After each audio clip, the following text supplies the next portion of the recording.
Hey everyone, I'm going to do a video about emergency preparedness. I've done this before and I'm going to do it again. Got to show a reptile, right, in the videos. First of all, thank you so much to the new subscribers. That means a lot. This isn't my first YouTube channel, so I've learned quite a few things. My last channel is where I made all the mistakes and did all the experimentation. I'll tell you right now, I'm not good at video editing, so this is going to be educational and, hey, let's look at a dragon, but I'm going to do my best. You know, I try to plan things out. The last time I did an emergency preparedness video, and I'm going to link that, I'm going to put that at the end, so you'll get to see that if you want. It's not very long. I did not have much time. A tornado was on the way, and I got prepared, and then I think I had 10 minutes to spare. And I knew that because of the weather people that I follow on YouTube and Twitter. I'll tell you something. It's September. Things have calmed down. This is Labor Day weekend. I'm sorry for the shaking camera. What do we like to do when things calm down after a year and a half like we've had? We relax. But I'll tell you, we've learned a lot in the past year and a half, and you don't have to go crazy putting these lessons into practice, but I'm going to tell you what I'm doing, give you some ideas, and at the end I'm going to give you some extra information that you can use or not, but it might put things into perspective for you. So first off, we've had a lot of interesting weather. So what I did during the last video that was about emergency stuff was prepare a way to take my two dragons down into the basement with what I could get, you know, just in one carry down the stairs, not a bunch of trips. How convenient could it be, right? And I knew there was a storm coming. I knew there was a tornado coming. I knew it for a few days, but for some reason I had not gotten prepared, and then a tornado was headed towards my house, and I learned that on the way home from a trip to another town. So while I'm in the car, I thought, okay, I'm not going to freak out. What do I have in my home that I can put together really fast? And I was talking to my husband about it, and he helped. And this is something that is under both dragons' tanks. I keep it under here in the shelves. So I got this at Staples. This is just a sliding letter legal file box. You know, it's right there. I like using these, and I've kept these here. I haven't changed anything. I like that they're kind of clear, so the dragons can kind of see what's going on. I prefer that for my animals. These aren't chickens. They don't need to be in the dark to sleep. You know, it's not like that. I raise chickens too, by the way. That's why I might mention them sometimes. But on the way home, I thought, okay, I've got these boxes that, as you can see, you know, it's pretty good size. And I thought, well, they need to breathe, need to drill some holes in the top. So my husband helped there. But it's plastic. It's a little bit brittle. So you know how you can poke a needle into a balloon if you put tape on it? That's what this was for. I'm looking at this like, why did I not use duct tape? But we drilled the holes on both sides. So in here, I got all these blankets from pamperedbeardies.com. This is like it's a corn bag or a rice bag. You put it in the microwave, maybe 30 seconds, maybe 45. And the instructions that came with it said, place near dragon. You know, you don't want to just set your dragon on it because they might be cold, which means that would be super hot, right? So I got the blankets from there. These are actually hammocks. They're fabric hammocks, but they serve as blankets. And I've got one under Rose's tank and one under Murray's tank. Now, if you want to look, there's my foot. You can see how big that is, but it's kind of small. Like if a dragon is stretched out, you know, their tail would have to curl around, but it stays warmer, you know. But one thing that I would do, if you add, let me see what I've got. Like something like that. For emergencies, your dragons can eat this. That's fine.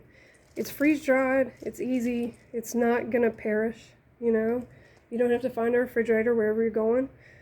So you can put something like that with it, or whatever you feel like. So I've got one of these under each tank, and this is really for just going to the basement during a tornado. But think about what happened recently. What happened just 6 months ago? This is September, whatever month it was. I think it was February. Yeah, it was a big freeze in Texas. So what are you going to do for 5 days? Well, if you could leave, seriously, I think a lot of people wish they had. Take a vacation for a few days. It's better than what they went through. In which case, you've got an exotic pet that needs climate control. So you can have candles. Candles put out a lot of heat, believe it or not. You might, on top of these boxes, what's doing, Rose? What's up? She's like, I'm done with this. I'm done with this. She's been active lately. I'm gonna go in and show you something else I've got. Show you my next plan. This is for, this is for like immediate, really quick grab and go. But there's another stage when you need to plan on leaving, okay? So I'm gonna go talk about that. All right, so here's my closet. So here's Murray's first tank, and you can see I store light bulbs in there. That's a T8 fixture. What I'm gonna do, I'm gonna set this up for putting it in my car. For just, when I have time to load up my car and leave, then I can take an actual tank with me. At least one. Now I've got 2 dragons. It'd be good to have 2 tanks, but you know what? I can get on Craigslist and get another cheap top loader tank that nobody wants for like $40. And you don't have to go get a new one for $200. But I'm going to get a better light fixture, better bulbs. And so if I do have to leave, I'm going to fill that tank with all the lighting that's needed. I'm not going to worry too much about other stuff to go in the tank. Like, I could makeshift a lot of stuff. If I have to leave, I can find that stuff wherever I'm going. But that's what I'm going to fill this tank with. So the next step up to grab and go would be if you're going to leave. If you're going to leave and go stay in a hotel the next state over for a while, go prepared. Take what you need. Take extension cords if you need those. Take a timer. Having an exotic pet, it's a responsibility, whether it's a reptile or a monkey or whatever. So let's go look at a dragon for a while. And let me continue a little bit. I got some more information for you. Hello, Murray. This is Murray. He's in his cave today. I swear, I think he's just jealous sometimes because I had to clean up after Rose a little bit earlier, and he's like, forget this. I'm going in my cave because I was paying attention to him before that. They do have feelings. So the other information is if you are staying home and you're going to need to find a way to climate control things, like you can't leave or something, like if you were in a blizzard or you knew a bad winter storm was coming, you really couldn't leave, you could get a generator. But I'll tell you something, a lot of people think, hey, a few $100, I go get a generator, leave it in the box till I need it. It doesn't work that way. You have to hook them up. You've got to get the right kind of cables. You got to think about what appliances are you wanting to continue running. Because I'll tell you, a generator that's going to run your whole house, that's expensive. And if it's going to run your whole house, you still need some way to run the generator. It's going to take gas or diesel.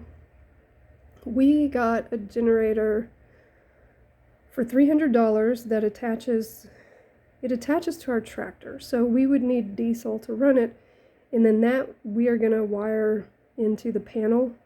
But there's a certain way to do that, and it's really involved. Don't think you can go and just get a $300 generator and hook it up when the time comes and then you just know how to use it. What if the internet's down? What if you can't get to, if the cell towers are messed up? That's another thing that happened.